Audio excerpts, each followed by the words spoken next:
네, 안녕하세요. 목동아빠입니다. 오늘은 제가 목동에 왜 터를 잡게 됐는지에 대해서 이야기를 조금 해드리려고 합니다. 그 전까지는 집이란 제가 사는 공간이기도 하지만 이왕이면 투자 가치가 있는 지역으로 이사를 가야 된다라는 그런 주의였거든요. 뭐 교통이 좀 불편한 곳도 이사를 했었고, 뭐 신도시에도 이사를 했었거든요. 근데 아이가 이제 초등학교 입학을 앞둔 시점에 생각을 해보니까 투자 가치만으로 이사 갈 수는 없는 상황이더라고요. 아이의 미래를 생각하지 않을 수가 없었고, 그래서 아이를 키우기 좋은 환경으로 이사를 가야겠다라는 생각을 하게 됐습니다. 회사가 이제 부천 쪽이었기 때문에 아무래도 갈 수 있는 지역이 한계가 있었고요. 제가 출퇴근을 또 해야 되기 때문에 출퇴근 맥시멈 1시간 정도 거리로 제가 바운더리를 잡고 이제 지역을 알아보기로 했습니다. 첫 번째로 강남권을 생각을 하지 않을 수가 없잖아요. 출퇴근 거리까지 감안해가지고 답사를 갔다 온 결과 그래도 아이를 키우기 좋은 환경인 지역을 제가 선정을 했고요. 강남권에서는 방배동, 서초동, 반포 이렇게가 저희가 갈 수 있는 최대한의 이제 거리였고요.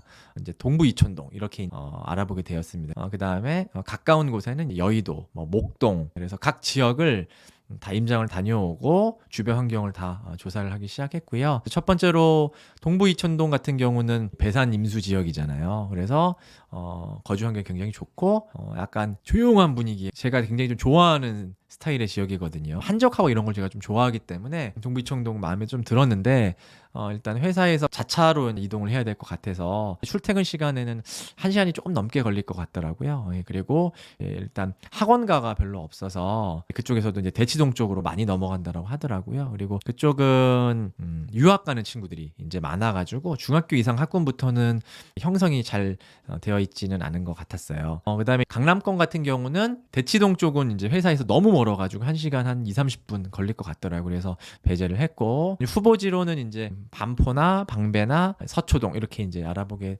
되었고, 참고로 저희 와이프는 이쪽을 되게 선호를 했어요. 지역도 보고 고민을 했는데 조금 아쉬웠던 부분들은 학교가 바로 단지 옆에 있는 경우는 드물었고 학원가가 이렇게 확 형성이 돼 있진 않더라고요. 중학교 이상이 되면 결국 대치동으로 라이딩을 가야 되는 그런 환경이었어요. 그래서 초등학교까지는 다닐 수 있지만 중학교 이상부터는 어차피 라이딩을 또 해야 되기 때문에 저희가 고려를 하지 않을 수가 없었고요. 여의도 같은 경우도 공원도 많고 한강도 가깝고 그리고 발전 가능성도 있고 투자 가치도 있고 굉장히 좋았지만 학원이나 이런 부분들이 저희가 라이딩을 또 해야 되는데 그게 적은 스트레스가 아니거든요. 와이프는 강남권을 이제 원했지만 그래도 회사가 가까워야 한다는 생각을 또 가지고 있었기 때문에 고민 끝에 목동을 선택하게 됐고 학교가 가까웠어요. 그러니까 초중고가 다 도보로 갈 수 있는 거리에 이제 있었고 학원도 도보권으로 거의 가능하더라고요. 왜냐하면 주위에 학원이 진짜 많거든요. 그래서 뭐 라이딩을 특별히 하지 않아도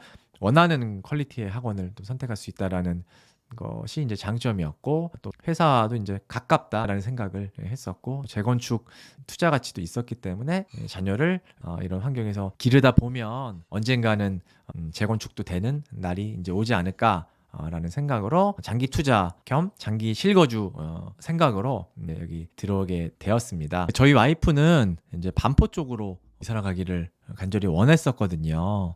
근데 제가 목동 쪽을 선택한 이유는 강남권을 출근해야 되면 1시간 10분, 20분 걸릴 수도 있는 거거든요. 물리적인 거리가 한계가 있더라고요. 그 다음에는 가격 차이를 좀 볼 수도 있는데 강남권에는 준신축 정도가 재건축 정도가 이제 가능했는데 제가 생각했을 때는 목동 쪽이 그 당시에는 굉장히 저평가된 지역이라고 이제 생각을 했어요. 왜냐하면 재건축 이제 30년 이 정도 되는 시기였기 때문에 재건축이 당장 되지는 않잖아요. 슬러버가 좀 어느 정도 돼 있었고 가격이 저평가돼 있다라는 생각을 했고 이제 전체적으로 재건축이 되고 새 아파트가 들어선다면 다시 이제 예전에 그런 명성을 가져올 수 있지 않을까라는 생각을 하게 되었습니다. 그리고 이제 금액이 무거운 그런 아파트들은요 2, 3년 살고 이렇게 이사 올 수가 없거든요. 왜냐하면 취등록세나 양도세 같은 경우가 굉장히 무겁기 때문에 거의 10년 정도 산다고 생각을 하고 들어가야 돼요. 근데 강남권의 준신축 아파트들은 당장 살기는 좋지만 10년 이후에는 굉장히 낡은 아파트가 되는 거잖아요. 그래서 10년을 살아도 자산으로서의 가치가 떨어지지 않고 오히려 오를 수 있다면 투자를 동시에 노릴 수 있는 부분인 거잖아요. 그래서 그 목동에 이제 큰 평수 아파트를 저희가 선택을 해서 이제 들어오게 됐고 결정으로 인해서 와이프한테 아직도 한 소리를 많이 듣고 있습니다. 근데 어차피 단기적으로 보고 들어온 게 아니라 앞으로 5년, 10년 후에는 제가 한 선택이 더 옳을 거라는 생각을 하고 있고요. 그래서 목동에 이제 오는 그런 층은 강남권에 가는 층하고는 조금 다르다라고 볼 수 있을 것 같아요. 왜냐하면 저 같은 상황의 사람들이 좀 많이 있는 것 같거든요.